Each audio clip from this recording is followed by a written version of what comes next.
Hello, everyone. I'm Jericka Duncan with a breaking news update. Officials are providing a briefing in Twin Falls, Idaho, where a shooter opened fire this weekend at an In-N-Out restaurant, leaving 3 people dead and several others injured. Let's listen in. We'll provide updates just as soon as we are able. First, I want to acknowledge the victims, their family, and anybody impacted by this tragic event. Our thoughts are with them, and we recognize the fear and concern that this has caused in our community. This remains an active and ongoing investigation.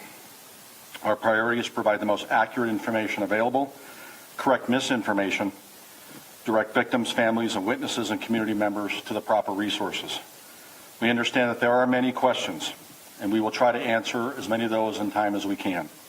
However, because some details cannot be released at this stage, and doing so would compromise our investigation. In review, yesterday at 2:29 p.m., multiple 911 calls were received by the Twin Falls City Communications Center. Dispatchers could hear screaming and reports of gunshots in the background. Officers from our department, along with officers from local, state, and federal law enforcement agencies, all converged to the incident. Fire and medical personnel from the Twin Falls Fire Department and Madge Valley paramedics also responded. First responders faced what was described as one of the most chaotic instances a law enforcement officer can face in their career. Law enforcement began to search for the suspect, as well as assisting medical personnel to the scene safely and providing first aid and transporting those in need to our local hospital. Our department has been in constant contact with the In-N-Out management, and they are actively assisting us in the investigation. At this time, we can confirm that there are multiple victims. Based on the information currently available, there are 3 victims that are deceased. 7 others are injured. 2 of those patients have been treated and released. 3 are in stable condition, and 2 are in critical condition. These numbers are preliminary and may be updated as we continue to work with our medical providers, investigators, and partnering agencies. Out of respect for the victims and their families, who have all not been notified at this time, we will not be releasing the identities of them today. I want to thank St. Luke's and their medical staff for their assistance and their extraordinary care during this difficult time. Now, we know there have been multiple comments online about multiple shooters. We can confirm that there was an off-duty state trooper and a citizen who actively engaged the suspect by returning gunfire towards him. We want to take a moment and commend the actions of the off-duty officer and the citizen and their heroic action to stop this incident. We believe their actions helped drive the suspect away from the scene, preventing further casualties. We can confirm that in the minutes after law enforcement arriving and beginning their search for the suspect, we had a second officer-involved shooting. No one was injured in that incident, and the Twin Falls police officer involved in that shooting, his actions are now being reviewed by the Jerome Police Department. More information about that incident will be forthcoming in the days to follow. At this time, we can confirm that the suspect, 24-year-old Chad Williams, is deceased from a self-inflicted gunshot wound. Investigators are continuing to review the incident timeline, process evidence, and conduct interviews. Detectives are working upon following leads and working with assisting agencies. At this time, we are still working to determine the full set of circumstances in this incident, including the suspect's actions and possible motivations. The Williams family has been notified, and they are fully cooperating with law enforcement. Their hearts are also broken during this time. For those directly impacted, victim services and support services are being actively coordinated. Crisis counselors will be on hand today until 8 p.m. at Rock Creek Elementary School, and we're making arrangements to continue that service throughout the week. We are in the process of working with the FBI to set up a Seeking Victims website, and we will provide that information as soon as possible. We are asking the public to avoid spreading unverified information. We have seen social media posts identifying the shooter as a gentleman named Amir Manzik. This information is absolutely false. This gentleman has no involvement in this incident whatsoever. We've also seen reports identifying him as a member of a fire department. This is also completely false. Based on the best information we have at this time, we are confident that Mr. Williams acted alone. If you have information related to this incident, please contact our dispatch center at 208-735-4357. If you have any videos, photos, or digital evidence of this incident, we have established a digital media tip line at www.fbi.gov/Twin Falls shooting. Even the smallest detail may be important to our investigation. We want to recognize the quick response of our first responders, dispatchers, medical personnel, and assisting agencies. Their actions were absolutely critical in securing the scene, providing first aid, and supporting the victims and their families. We do want to highlight that we did have another shooting incident in Twin Falls last night. No injuries were reported in that incident. We can also confirm that this incident is not related in any way to the In-N-Out incident. In light of yesterday's events, we want to assure the community that our law enforcement services remain available. Today and over the coming days, if you request law enforcement assistance, you may be seeing an officer, a deputy, or a trooper from one of our partnering agencies. Today, Mayor Brown has sworn in members from the Meridian Police Department, the Caldwell Police Department, and the Nampa Police Department to assist the Idaho State Police in patrolling the city of Twin Falls. These officers are here to work alongside our officers and help continue to ensure public safety coverage for our citizens and visitors. The type of call that we have described here today is one of the worst incidences a law enforcement official or first responder can respond to. I want to tell the citizens in Twin Falls how proud they should be of the men and women of law enforcement and their first responders and how they responded to this incident and the bravery they displayed yesterday. Together, our community will get through this. To everyone here in Twin Falls, remain Twin Falls strong and support each other. At this time, I'd like to introduce Special Agent in Charge, Robert Bowles with the FBI.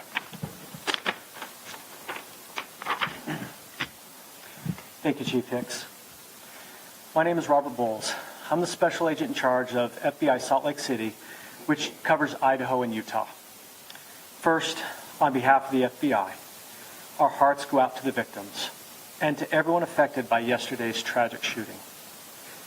To the families who have lost a loved one, we extend our condolences that are deep and heartfelt. There's no adequate words for loss so profound, and we are truly sorry. The moment we learned what happened yesterday, our special agents and personnel in Boise and Salt Lake City mobilized immediately. We have committed the full weight of our resources to the Twin Falls Police Department, deploying every investigative and intelligence tool at our disposal. Our evidence response teams and victim services specialists are also on the ground, working tirelessly to support both the investigation and those impacted. The FBI's Victim Services Division, which administers the Victim Services Response Team, will be arriving in Twin Falls to work cooperatively with our local, state, and federal agencies to provide crisis assistance and support victims and their families. We are standing shoulder to shoulder with our local partners. We want to ensure a thorough investigation. We know that videos and images related to the incident are circulating widely on social media. As the chief said, the FBI has established a dedicated media tip line so that the public can share any footage that they may have. This website is, again, www.fbi.gov/Twin Falls shooting. Once again, www.fbi.gov/Twin Falls shooting. This is an incredibly painful time for the city of Twin Falls and for our entire community. We remain committed to our partners, victims, their families, and we will work to get the answers that they deserve. I'll now turn it over to Twin Falls County Sheriff Jack Johnson. Thank you. When we talk solidarity, I want to take just a moment. We have our entire city council here, our Board of County Commissioners here. We have representatives from Senator Risch and Crapo's office, as well as a couple of our legislators in the room. This is an event that affects our entire community. Yesterday, our community experienced a tragedy that has shaken us all. On behalf of the men and women of the Twin Falls County Sheriff's Office, Twin Falls County Prosecutor's Office, Coroner's Office, and Board of County Commissioners, I want to extend my deepest and most heartfelt condolences to the families, friends, and loved ones who lost their lives, as well as to those who were injured in today's senseless act of violence in Twin Falls. Our thoughts and prayers are with every person whose life has been forever changed by this heartbreaking event. Incidents like this leave an impact that reaches far beyond the scene. They affect families, co-workers, first responders, and an entire community that now grieves together. While words can never ease the pain of such a loss, we want every victim and every family member to know they are not alone. The people of the Magic Valley will stand with you. I also want to express my sincere gratitude to the law enforcement officers, firefighters, paramedics, dispatchers, emergency medical personnel, hospital staff, and every first responder who answered the call without hesitation. In the face of unimaginable danger and uncertainty, these men and women ran toward the threat to protect others. Their courage, professionalism, and selfless commitment to serving our community reflect the very best of public service. To our community members, thank you for your patience, cooperation, and overwhelming support throughout these difficult days. Your willingness to follow the directions of first responders, your acts of kindness towards one another, and your continued prayers and encouragement have been deeply appreciated. As the investigation continues, we ask for patience and respect for the victims and their families. Today, our focus remains on supporting those who are grieving, caring for the injured, and standing together as a community. The Twin Falls County Sheriff's Office, Prosecutor's Office, and Coroner's Office remain committed to working alongside our law enforcement partners to ensure the safety of our community. We ask everyone to keep the victims, their families, and those affected in your thoughts and prayers in the days ahead. In closing, I want to extend my deepest thanks to the off-duty trooper and the good citizen that engaged the shooter. These people are true heroes in our community, and their actions diverted the shooter and no doubt saved many lives. Thank you very much. I'll now turn the time back over to Lieutenant Steve Gaspar. I want to thank everyone for coming today. As we mentioned, we will not be taking questions. There will be a statement coming out later today from City Administration to our citizens of Twin Falls. We also encourage members of the public and media to keep an eye on our social media, as we'll be releasing further details at later dates on our social media. That will conclude today's press briefing. Thank you. Once again, you've been listening to officials give an update into that deadly mass shooting at an In-N-Out restaurant in Twin Falls, Idaho. The fast food restaurant released a statement today saying it is mourning with families of victims, also asking that people turn to God and not to anger.